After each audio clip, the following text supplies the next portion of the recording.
La mitad de bueno de lo que fue la presentación seguramente va a ser excelente. Tengo que confesarle que a Pablo Korblum, que es nuestro invitado de hoy, él es economista especializado en relaciones internacionales y editor de este libro, La sociedad anestesiada. ¿Será así? Estamos un poco anestesiados. Creo que tiene mucho que ver con la actualidad de hoy. Pablo, ¿cómo estás? Bienvenido. Gracias por acompañarnos. No, gracias a usted por invitarme.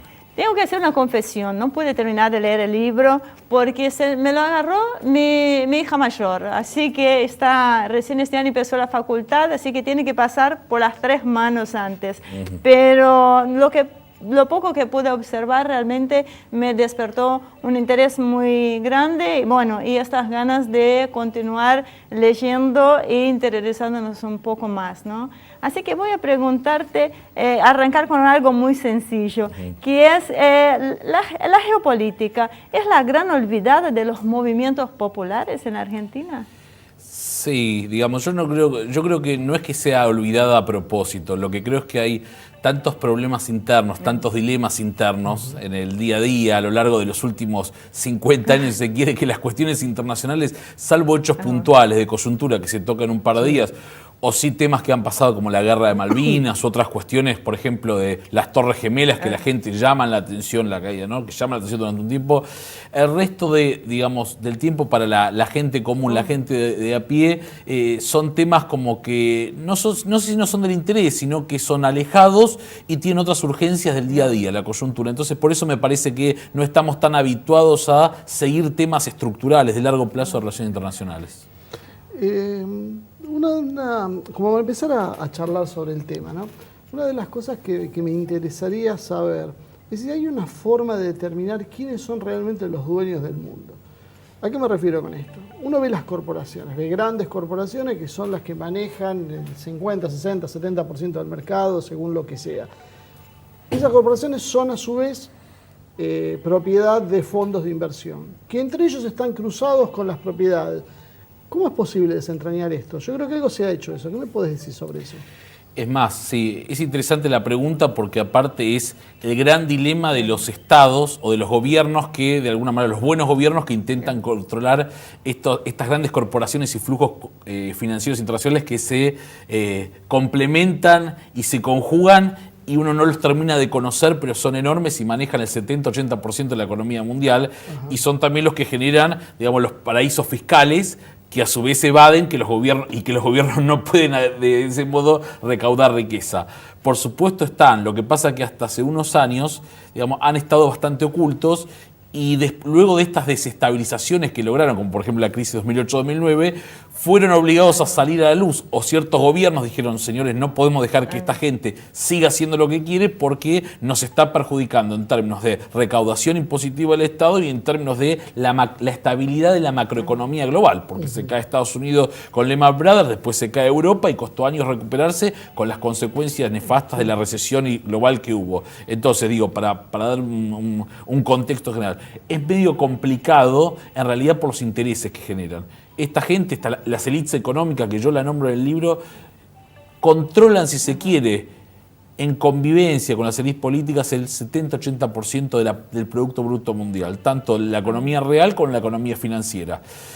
No creo que sea muy difícil desenmascararlos, tienen sus tramas complejas para hacerlo, pero cuando hay voluntad todo se puede lograr. El tema es la complicidad y poder, digamos, separar, digamos, qué es lo que debe hacerse y quiénes son los realmente afectados. Y ahí está la puja de intereses, que es otro tema que también trato en el libro. Pues yo, por ejemplo, si te hablo de grandes familias, siempre surgen los Rothschild, según la etimología, el origen que le tomemos. ¿Estoy acertado o es un mito? No, digamos, han existido.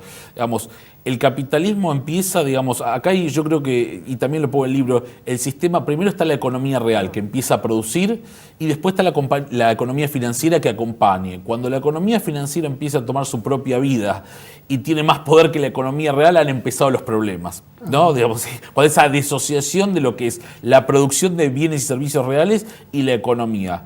En el medio están los intereses, gente que se ha dado cuenta que, digamos, manejando las finanzas y el capital global es más sencillo que, por ejemplo, tener que pelearse en una fábrica con los empleados, se quiere que pelean a través de sindicatos por salario. Entonces dicen, es más fácil generar, digamos, este tipo de conglomerados financieros globales con sus propias lógicas y con esta posibilidad de eludir impuestos o generar paraísos fiscales que, digamos, trabajar sobre la economía real. Eso por un lado. Y después está la misma puja de intereses del sistema capitalista que vivimos, en el cual el sistema capitalista propio genera per se desigualdad, ya está estudiado y explicado, no lo voy a decir yo, y eso hace que, digamos, tenemos un sistema lamentablemente cada vez más inequitativo a nivel internacional. Y cabe aclarar algo, no son los países más pobres o subdesarrollados, o el nombre que quiera llamarlo, también los países más ricos empieza a haber esta desigualdad, con las consecuencias geopolíticas e internas que hay en los países. Y esto es un tema que creo que también nombra el libro y es muy interesante, el tema de la polarización de la política y de la economía global. Pasar de la lógica de centro-izquierda y centro-derecha, que fue después luego de la Segunda Guerra Mundial, digamos, bajo la lógica capitalista, a ir a las izquierdas y a la derecha, un Podemos en España, un Trump en Estados Unidos, porque los sistemas no dan respuesta a las mayorías. Y creo que ese es otro punto interesante. Y voy a salir, Marcelo me va a matar un poco de lo que nosotros habíamos pensado, porque justamente hablando de este sistema que Marcelo ha referenciado muchas veces en los programas, que da la sensación de que se está agotando, que ya no tiene una gran salida. Y recuerdo en el 2009, ya casi un año después de la caída de Lehman Brothers, que cuando él hablaba del tema de China, de que la intención de la compra de oro, el posicionamiento del yuan como una canasta de moneda, en aquel entonces algunos economistas le tiraron a la yugular, más o menos, que no iban a tener este interés. Pero hoy vemos otra realidad con respecto a China y los avances que hay. El entrar China en esta pelea más frontal, ¿va a cambiar este sistema con estas grandes transnacionales?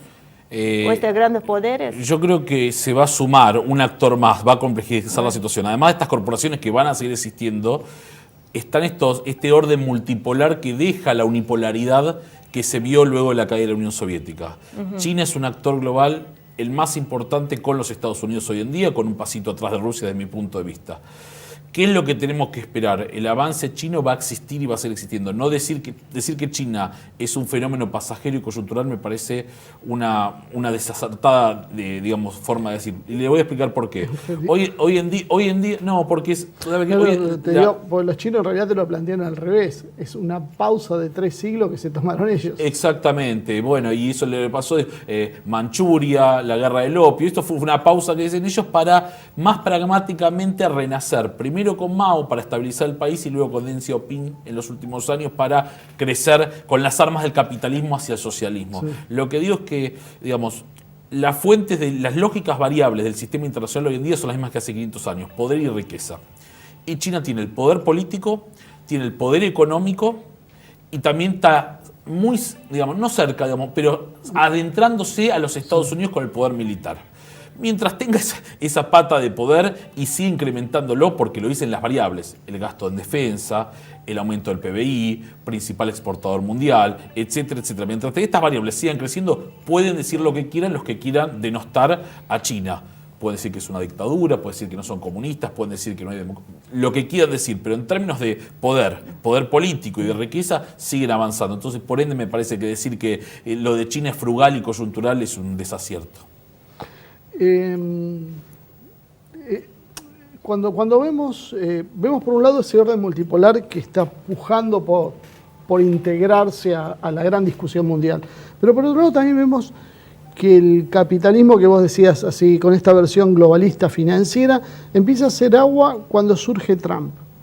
Como que habría, a nosotros nos parece entender que hay 2 facciones de capitalismo peleando, con 2 modelos diferentes. ¿Podés ampliar sobre este tema? Es interesante porque un señor Fukuyama que vendió muchos millones de libros, seguramente mucho más de lo que voy a vender yo, cometió, creo que dijo la frase más desacertada de la historia, que la historia había terminado, el fin de la historia, con la caída de la Unión Soviética y demás. Digamos, que estemos siempre manejando dentro de la lógica izquierda-derecha no quiere decir que no haya variantes, sino quiere decir que no fluctuemos de una a otra. El orden mundial de los últimos 50 años es un orden liberal. Liberal, porque en la base de la teoría de que el comercio libre y las finanzas libres, etcétera, etcétera, benefician a todos. Ahora bien, esto es así de alguna manera cuando el comercio y las finanzas son justas, digamos, cuando los acuerdos son justos, no cuando hay diferencias. Lo que está planteando Trump en esta globalización es, señores, la globalización que en algún momento fue propuesta por nosotros mismos, los Estados Unidos, se cae el muro, esto de avanzar de la McDonaldización de la economía, no nos está sirviendo ahora, porque nos abrimos mucho, digamos, también antes cometí otro error, pero se cometió errores políticos, militar en Vietnam y demás, pero digo, en esta parte de la historia, esta apertura, esta amistad con China, que nos exportan, tenemos un déficit de 375 mil millones de dólares, tienen 1.17 billones de dólares de nuestros bonos del Tesoro, digo, esto, por ejemplo, no nos está perjudicando, y sobre todo nuestros empleos, porque recordemos cómo gana Trump. Trump gana con el voto del medio oeste norteamericano, el voto industrial que va desapareciendo de a poco desde Reagan en adelante, porque Estados Unidos se convierte, deja de lado la industria que la toma China y otros países del sudeste asiático, mismo en nuestra región, y pasa a una economía de servicios con un complemento del agro. Así son las economías desarrolladas. Que se presentó en algún momento como eso era lo que tenía que ser un país desarrollado. Exactamente, Servicios. exactamente. Lo que pasa es que el nivel de desarrollo, a ver, las capacidades de las personas, la reconversión productiva famosa que lo hemos escuchado tantas veces en nuestro país y de varios candidatos, la famosa revolución productiva, reconversión productiva, tiene otros tiempos para las personas, para el hombre de a pie, para el hombre que trabaja. La persona que va a la fábrica y tiene cierta edad y queda despedida, que maneja un torno toda la vida, no puede pasar a manejar una computadora o atender en una recepción de un hotel. Primero hay que entender eso. Entonces, el desarrollo de ciertas áreas tiene que ir acompañado con un proceso de transición que algunos países lo han hecho mejor, la mayoría de los países no lo puede hacer porque la vorágine del sistema lo va llevando. Ahora, teniendo esto en cuenta y volviendo a Trump toma, dice, ¿quién me puede votar a mí que no tengo, digamos, soy un outsider de la política, que tengo un montón de, digamos, contra, si se quiere decir, de la inexperiencia, la falta de oratoria, etcétera, etcétera? Digo, tenemos un público descontento que se refleja en mí como el sueño americano de yo, el rico, que he llegado a tener todo lo que tengo en base a mi esfuerzo individual, pero que soy, en relación al mundo, soy una cuestión de que lo miro con cierta desconfianza, a pesar de que él tiene inversiones en el extranjero y demás. Entonces dice, quiero capitalizar eso, es la única forma que tengo para llegar a ser presidente. Y por eso logró tantos millones de votos y logró llegar. Y ese descontento social y el reflejo que tiene de el poder ser ese ciudadano medio que ve que lo que le dicen es, los mexicanos se llevan tus trabajos, los chinos tienen tus trabajos, vos no tenés trabajo por culpa del extranjero. Las políticas desacertadas de los demócratas nos llevaron a que tengamos una recesión de tantos años. Cuando uno que más o menos entiende sabe que Obama agarra el gobierno con la papa caliente que le deja Bush, de tantos años de mal gobierno económico, si se quiere, con un montón de cuestiones. Pero él canaliza eso ante una ciudadanía, si se quiere decir, anestesiada de alguna manera. Yo no diría anestesiada, sino con su propia lógica, porque cada país tiene su especificidad y hay que entender al norteamericano medio, y en base a eso gana una elección, digamos, sorprendentemente. Ahora, este entramado de intereses que fluyen en el ámbito global, ¿no? ¿Cómo altera nuestras propias políticas públicas? Porque vemos que hay una gran influencia en nuestros países, acá en la región. O sea, ¿cómo podés evaluar ese tema? A ver, yo creo que América Latina es un escenario de, digamos, siempre de estudio, digamos, porque tiene el componente cíclico. Hemos tenido un montón de cuestiones que otras regiones no han tenido. Hemos tenido dictadura, gobierno militar, digamos, liberales, hemos sido los mejores alumnos, progresistas de nuevo, después volvemos a ser los mejores alumnos, configuraciones, si uno agarra Sudamérica, izquierda, derecha, se van mutando y se van haciendo golpes de Estado, el Lugo en Paraguay, digo, van mutándose. Tuvimos Lula, Dilma, ahora Temer, que parece que, digamos, hay un montón de cuestiones que tienen que ver con el componente cíclico. Me parece que ese componente cíclico de la política, de la economía y las políticas públicas tiene que ver también con la inestabilidad institucional que hemos vivido a lo largo del tiempo. Uno ve que los países, si se quiere, con políticas de largo plazo, institucionalmente estables, son los que han mantenido un camino, y si ese camino, digamos, se complementa con cierta transparencia, cierta ética, cierta moral, con políticas de Estado inteligentes, pragmáticas, esos son los países que han avanzado. Yo siempre digo, no hay que compararse porque cada país tiene su especificidad. Pero, digamos, miremos a los países de Suecia, Noruega, los países nórdicos. Digamos, ¿Por qué les va bien? ¿Qué política de Estado tienen? ¿Qué países son? ¿Son países transparentes? ¿Son países de un Estado fuerte, activo, pero cohesionando los diversos grupos económicos? Digo, es un escenario que, por más que tiene su especificidad, su cultura, su forma, les ha dado resultado. Y cuando miramos para acá y vemos el sindicalismo, los grupos empresarios, los políticos que hemos tenido, y la falla sobre todo de las dos grandes patas, la ética y la técnica, entendemos por qué estamos como estamos en la región hace tantos años. Volviendo un poquito para atrás con el tema de Trump, vos me explicabas la base electoral de Trump, pero hay otro componente en un Estado moderno que es lo que me estás describiendo, que son los poderes corporativos, el poder del dinero. ¿Qué sectores se encolumnaron detrás de Trump en contra del proyecto que iba a encabezar Hillary? A ver, Trump utilizó no solo sus propios medios y la cadena Fox, que siempre fue por republicana, pero lo que se dio cuenta Trump es que, digamos, esta sociedad que se veía, esos empleados que se veía no representado después de muchos años, digamos, tocó fibras sensibles, digamos, que por ahí no tienen que ver con la gran masa de la élite económica y política o las clases medias. Él tocó a esa gente que se vio necesitada y le dijo lo que quería escuchar. Con algunos grandes grupos, con Fox tomando ciertas, digamos, de todos los grupos tomó el que le hacía, digamos, el que lo podía ayudar. Y en base a eso, ¿qué hizo? Dijo, voy a hacer una política, voy a una discursiva contempladora, consensuada o de discusión laxa, o voy a ir al choque. Y se dio cuenta que es con una política laxa o digamos una discursiva, una dialéctica de diálogo, no iba a llegar a ningún lado. Entonces agarró y fue a la confrontación. Muy duro. Y utilizó herramientas, y también estamos ahí el tema de los Wikileaks o la ayuda de Rusia también, digamos, ¿no? En esos mails de campaña, en lo cual la sociedad norteamericana, hay que entender, es una sociedad que, la gran parte es una sociedad que no tiene un conocimiento político, son ciudadanos, digamos, que poniendo al revés, hay una élite de un 10 o un 20% que entiende, que está informada, que se maneja, que le gusta el tema internacional y demás. Y el resto son personas preparadas técnicamente para hacer su tarea y su labor, y viven en la gran burbuja del sueño americano. Lo que ve en la tele es lo que es, el gran hermano.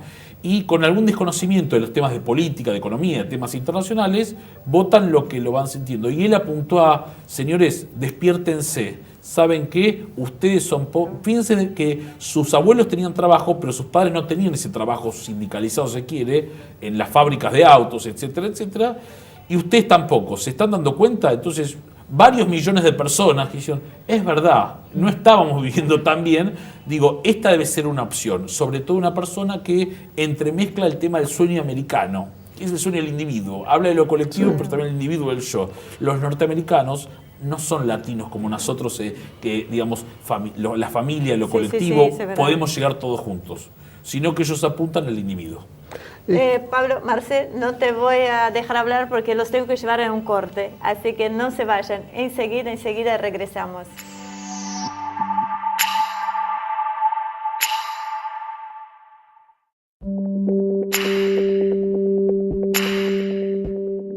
Muy bien, ya regresamos a este tercer y último bloque con Pablo Korblum, el autor del libro La sociedad anestesiada. Así que bueno, Pablo, vamos a seguir con el tema para que Marcelo no me mate. Vamos a terminar de redondear el tema de Estados Unidos y de Trump, sí, ¿no? Igual, bueno, más o menos algo hablamos en el corte, así que bueno, te vuelvo a hacer en cámara la pregunta. ¿Qué áreas, qué sectores, para no quedarnos solo con la idea de una clase media venida menos, como vos decías, que es la que empieza a perder espacios y se sube al carro triunfal de Trump? ¿Qué otros sectores de la economía, pero esta vez de los que mandan, se agregaron? A ver, lo que es interesante, porque hay que aclarar también que nosotros por ahí no estamos acostumbrados a la legalidad del lobby que hay de ciertas áreas que no o que perdieron su peso en su momento, las áreas, por ejemplo, industriales, hablamos de la automotriz, sí, las áreas manufactureras, que encuentran esta posibilidad, el volver a hacer y dejar de lado las maquilas de México, digamos, en la discursiva xenófoba, si quiere, de Trump, ellos van en pos de ese producto manufacturero. Y aparte también está el lobby agrícola, que siempre está dando vueltas, siempre cuida su quinta, digamos, y encuentra en Trump un aliado a la hora de, bueno, los países del grupo Kern, si se quiere, los países agrícolas en la internacional, pidiendo liberalizar las fronteras comerciales y él con estos lobbies diciendo no, esto también es proteccionismo, nosotros tenemos que cuidar nuestro agro, nuestros alimentos y demás. Por ende está la base electoral que lo vota Trump, pero además está estos grupos que, digamos, que siempre existieron y que ven en esta oportunidad la posibilidad de recuperar ese poder perdido y ese mercado interno y, digamos, toda esta lógica mercado internista que tiene políticamente, digamos, un buen apego, sobre todo en épocas de crisis, digo, porque la falta de empleo es no sé si el termómetro, pero es el disparador de un montón de tensiones raciales, de tensiones políticas, económicas, diplomáticas. Claro. Y demás. O sea, básicamente, ahora ya te dejo de hacer la pregunta, ahora hacemos al revés. Okay. O sea, básicamente entonces nos quedamos con que hay en pugna 3 modelos. El de Trump, ese nacionalismo que inclusive tiene algunas ramificaciones en Europa, el modelo globalista que era el que venía avanzando y este multipolar que intenta romper con esa lógica. ¿Vos agregarías algo más? No, digamos, son las cosas, digamos, dentro de esta lógica es más o menos lo que estamos hablando y estoy de acuerdo, y me parece que está dentro de estos, ahí las capas cómo se van peleando, y esto está un poquito en el libro, digamos, dentro de esta lógica de estos modelos, lo que muestra el libro es quiénes se ven, porque digamos, parece algo muy macro, pero sí. Después cuando uno lee el libro, bueno, pero quiénes son beneficiados y quiénes son perjudicados. La persona que está, digamos, en Sudán, trabajando en el campo, digamos, ¿está perjudicado o está beneficiado ante esta lógica de Trump de subsidiar el campo? Y es interesante ver nosotros mismos, en dónde quedamos parados. ¿Dónde quedamos parados nosotros, tanto como sociedad o como la muestra micro que tenemos en el día a día y también con nosotros como individuo, que también uno quiere mostrar eso? Porque si no, en el día a día, con las preocupaciones que uno tiene, por eso el libro trató de hacer un libro que sea, digamos, plácido para leer y sencillo y que uno se pueda reconocer en el mismo. ¿Para qué? Para decir, bueno, y dentro de todo esto, ¿yo dónde estoy? ¿Cuál es mi muestra? ¿Qué es lo que me conviene votar? Digo, esto sí, ¿me conviene un modelo más a lo Trump? ¿Me conviene un modelo más liberal? Digamos, el gobierno argentino abre sus puertas al mundo buscando inversiones, etcétera, etcétera, lo estamos viendo en estos días. Digo, ¿qué es lo que me conviene dependiendo en qué sector yo me muevo? ¿Cómo estoy educado, formado? ¿Qué es lo que me dicen los medios? ¿Cómo funciona la institucionalidad en mi país? Digo, todo eso es un poco lo que se trata en el libro. Ahora, dejando lo macro y viendo algo más puntual, y yo quiero referirse a mi país, Brasil, que está en una situación bastante delicada en este momento, pero hay un candidato que me hace recordar de cierta manera a Trump, ¿no? Porque da la sensación que usa su misma forma de hablar a esta gente. Su estética casi te diría. Sí, esta cosa frontal, esta cosa, porque Trump llegó al poder con la idea simplemente de que era un misógino, era un loquito y todo. O sea, antes de compararlo con el candidato que me refiero a Brasil, ¿cómo podés evaluar estos 2 años de Trump? O sea, para estos ciudadanos que lo votaron. Yo creo que lo primero que hace Trump es darse cuenta que el sillón de la Casa Blanca no es tan sencillo como él pensaba, que él dirigía las empresas a nivel global y que sentaba y les decía a los secretarios que tenían que hacer. Esto es más complicado, hay un Congreso, hay mucha gente que no lo quiere, digamos, no ganó con muchos votos, pero tiene muchos votos en contra, con políticas que son políticas outsider también, no son políticas diplomáticamente correctas, ni tanto para el adentro ni a nivel internacional. Entonces, ¿qué es lo que hace Trump? Cuando ve que se encuentra con muchos frentes de batalla, lo primero que hace, bueno, vamos a asegurar lo nuestro. ¿Y qué es lo nuestro? Aranceles al acero y al aluminio. ¿Vieron a los que me votaron que yo les dije que yo eso lo iba a castigar? Vamos a California, muéstrenme los muros que yo voy a elegir cuál es el muro que más me gusta para que México lo construya. Eso por un lado. Y por otro lado dice, así yo salgo afuera y encuentro en un mundo que China avanza, que Rusia está haciendo lo que quiere. Hoy en día Putin está al nivel de Trump, hoy en día, la fama de nivel internacional. Un mundo multipolar que se encuentra con un montón de cuestiones problemáticas como en Siria, digamos, que ve que hay otros actores que se están metiendo. Y entonces dice, no, esto tampoco me gusta. Y siempre los gobiernos, sobre todo republicanos, han tenido muy buenos resultados con políticas agresivas en términos militares, aprovechando que tiene el ejército más poderoso del mundo. ¿Qué es lo que hace Trump? Dice, peleémonos, porque eso también me da rédito interno, no solo a mi electorado, que seguro que ya lo va a tener, sino a gran parte del electorado republicano, que medio que lo deja de lado, que le gusta la cuestión belicista de decir, yo norteamericano, yo rijo el mundo. Entonces me parece que eso es lo que está consolidando ahora Trump para pensar en un segundo mandato. Sí, a veces me da la sensación que es más retórica que efectivo, porque está entrando en un terreno resbaloso, porque atacar Siria con Rusia diciendo yo tengo compromisos asumidos con Damasco es un tema complejo. O sea, creo que me da la sensación a veces como que hace todo un alboroto mediático y después cuando está llegando al límite va para otro lado. Y con eso va entreteniendo a toda la población. Va entreteniendo y ahí tenemos, también está el libro, el tema del cuarto poder, los discursos, el manejo de los medios, que lo hace muy bien. También con el hombre de Corea del Norte, con el presidente, todo mal, que bueno, el eje del mal y ahora se va a juntar.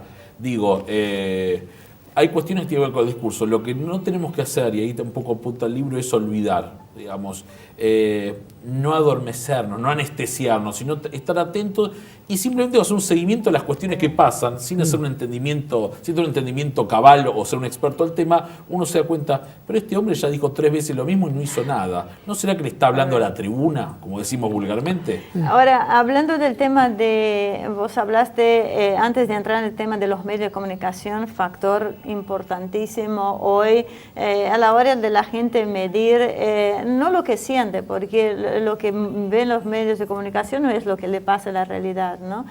Pero mencionaste que Estados Unidos sigue con este poderío militar. Sí, es aún el de mayor gasto en lo que es el tema de defensa, pero sigue siendo, ¿por cuánto tiempo más, el mayor... el de mayor poder militar. Es interesante porque es algo que está medio, para los que no manejan el tema, es algo medio oculto, es algo que pasa desapercibido. Estados Unidos sigue teniendo la mayor potencia militar del planeta, en términos armamentísticos, de logística, en términos militares, inclusive en términos tecnológicos, técnicos de la ciberguerra, los drones y demás. Ahora bien, los otros países también avanzan y es un síntoma de cómo funciona el mundo. Digo, Estados Unidos tiene el gasto militar norteamericano es más o menos como los 3 y 4 posteriores presupuestos. Ahora, no quiere decir que los otros no tengan nada. Y entonces es un tema de cuidado. Todos los países del mundo, y eso es el punto que creo más interesante, en los últimos 10 años han aumentado su presupuesto en defensa. Por lo menos los 50 más importantes, los que tienen algún poder de decisión en el Consejo de Seguridad de Naciones Unidas, han aumentado. Y eso nos da una alerta de que no estamos yendo a un mundo de cooperación y un mundo de consenso. Estamos yendo a un mundo conflictivo en el cual los conflictos se ven día a día, conflictos internos, conflictos fronterizos y conflictos interoceánicos, si se quiere, y los países se preparan. Y está claro también que, y lo hemos visto con hechos pragmáticos, que cuando Rusia quiso avanzar sobre Crimea, avanzó y se lo quedó. Cuando a China le han querido, digamos, entrar en el mar en su mar, digamos, y las discusiones con Taiwán, cuando tuvo que, como se dice vulgarmente, sacar los dientes para mostrar qué es lo que tiene, lo ha hecho y sin ningún problema. Entonces, ¿qué es lo que tenemos aquí? Tenemos un mundo en el cual todos se están preparando, por supuesto hay diferencias, hay un gap todavía entre Estados Unidos y el resto, pero ojo que nadie está pensando que la cuestión de la paz va a volver en algún momento. Es más, Japón hace pocos años otra vez reactivó su ejército, mismo Costa Rica está planteando otra vez el ejército que ya lo había dejado. Digo, estamos en un mundo que se está, digamos, complejizando en ese sentido. Sí, podés. Más entrando en este área, te lo dejo a vos. Quería ver... Porque, bueno, si no se nos va a ir el tiempo y no vamos a tocar un tema que me parece muy interesante para hablarlo especialmente con vos, que es el tema del desarrollo de la inteligencia artificial, la tecnología y cómo va a afectar el campo laboral. Y después vamos viendo las repercusiones geopolíticas que eso puede tener. Es interesante porque yo siempre digo, cuidado con el delay que hay entre la reconversión productiva de la gente, digamos, que no queden millones de trabajadores o millones de personas que no tienen su fuerza de trabajo porque no han tenido la posibilidad de estudiar o no tienen el capital financiero para poder formarse o por poner una empresa, quedar afuera de este cambio voraginoso en términos de tecnología a nivel global. Hay algunos autores que son muy interesantes, que los toco en el libro, que todos dicen que el cambio va a afectar y que va a eliminar empleos. Lo que algunos dicen es que el ser humano se va a ir adaptando. Mi miedo, porque la historia lo ha demostrado así, que los cambios de adaptación no sean tan rápidos y muchos queden afuera. Y quedar afuera hablo de exclusión y de pobreza. Entonces, Para seguir el cambio tecnológico se requieren muchas cuestiones, muchas variables, vuelvo a repetir, información, formación, educación, capacitación, capital financiero, entendimiento, un Estado que apoye, subsidios. Hay muchas cuestiones para seguir el tren. En este mundo tan complicado, donde hay tanta competencia, donde tanta gente que queda fuera del mercado laboral, uno no tiene tiempo de reconvertirse. El cambio tiene que ser rápido y uno tiene que tener todas las herramientas. Porque si no, lo que pasa es, lo que lamentablemente vemos mucho en nuestra región, uno queda fuera del mercado, socioeconómicamente se cae muy rápido y lo que vemos son después los bolsones de pobreza, las repercusiones sobre la vida familiar, sobre la descendencia, lo que uno ve, los planes. Mi papá no lo vi nunca trabajar, a mi abuelo tampoco. Digo, ¿qué me espera a mí? ¿Qué posibilidades tengo yo si no tengo educación, no tengo dinero y tampoco tengo contactos? Porque me manejo en un círculo de pobreza, si se quiere.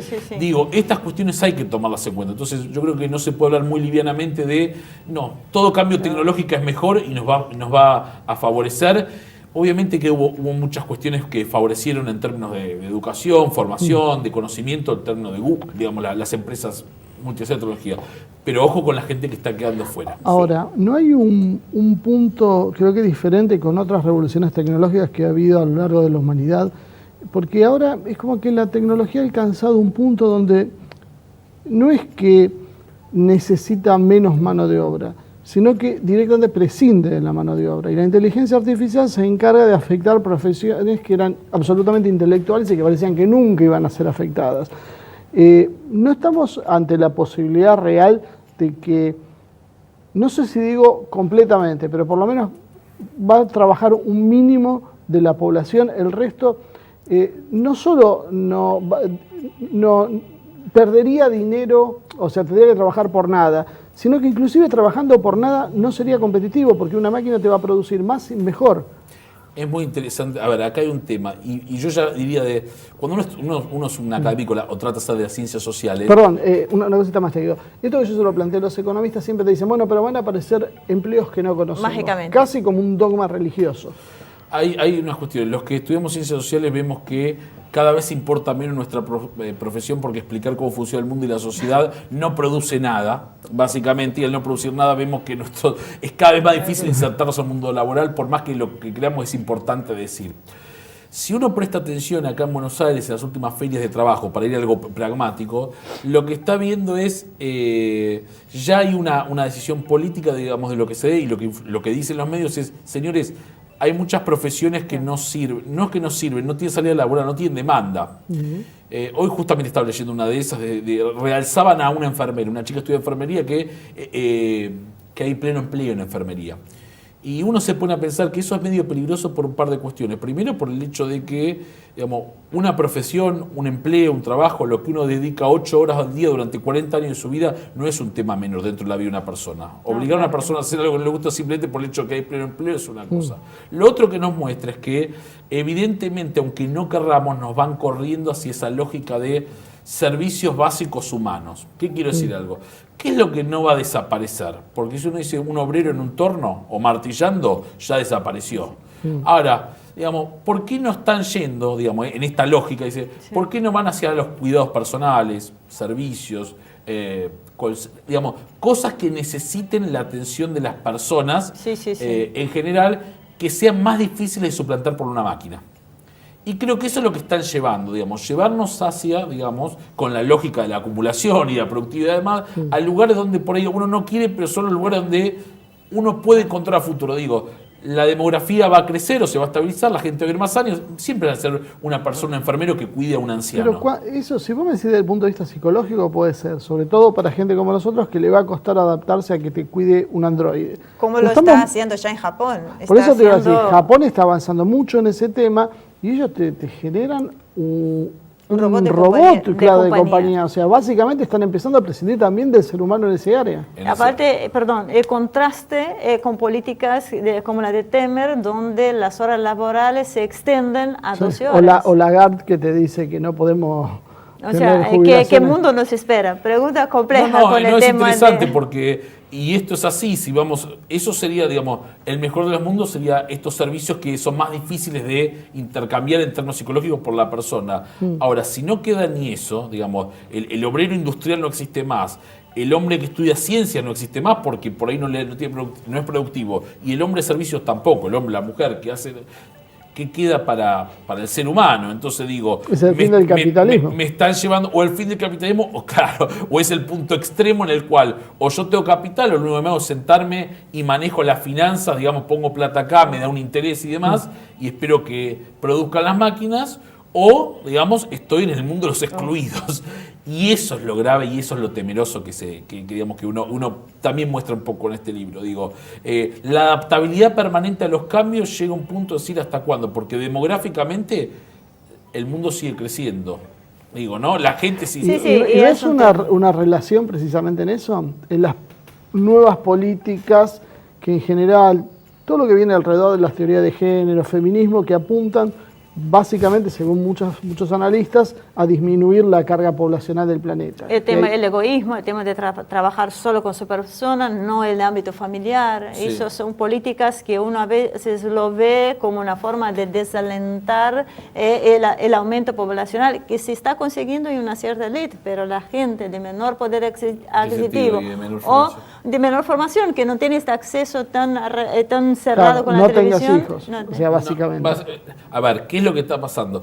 Estamos viendo lo que es el capitalismo en sí, un mundo para pocos, digamos, las élites que tienen dinero y esa clase, lo que yo mencioné, la clase que trabaja para las élites, los ejecutivos de las grandes empresas o los proveedores del Estado de las grandes empresas, que son esa segunda línea, ese 15% de la franja global que trabaja, que tiene un poder adquisitivo en el cual puede formarse, educar, viajar, entiende básicamente que tener muchos hijos cuesta dinero y además hay que ocuparse y uno quiere disfrutar de la vida y demás, entonces 1 o 2 hijos está bien. Ahora, las grandes masas poblacionales que no tienen ese acceso, que siguen teniendo hijos, que los chicos lamentablemente por desidia, por falta de agua potable, de alimentos, de formación, se siguen muriendo también, nacen muchos, se mueren, esa parte es la que está excluyéndose. Entonces uno dice, digamos, si uno tiene todas las variables, digamos, tengo formación, tengo educación, tengo capital, y digamos, tengo una institucionalidad que me rige a nivel familiar, no debería estar el problema. El tema es que lo que está pasando, y esto es el gran dilema, y ahí está el tema del libro, que la mayoría de la gente no está así. La mayoría de la gente